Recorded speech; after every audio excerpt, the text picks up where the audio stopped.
পাওয়ার পরে ভুলে যাই, এই মানুষগুলোকে তখন আমি আল্লাহ শাস্তি দেই, তাদেরকে শুধু বাঁচিয়ে রাখি যারা দুনিয়াতে সৎ কাজের আদেশ করতো আর এদের অন্যায় কাজে বাধা দিত।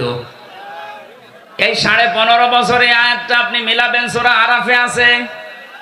আমি তো বাস্তব বলছি, এই 15.5 বছরে যারা কোরআনে কারিমের কথাগুলো দিয়ে মানুষদেরকে অন্যায় থেকে ফিরিয়ে রাখার চেষ্টা করেছে, তাদেরকে আল্লাহ এখন বাঁচিয়ে দিচ্ছে। ওরা বলে আমরা যা করবো আপনারা বলেন কেন? আমরা বলি আমাদের নিজেদের বাঁচাতে। এই যে স্টেজটা দেখতে পাচ্ছেন, এটা মনে করেন একতলা, এর উপরে আর একতলা আছে। নৌকা চলতেছে সমুদ্রে, নিচতলায় পানির ব্যবস্থা নেই, উপর তলায় একটা পানির ব্যবস্থা করা আছে।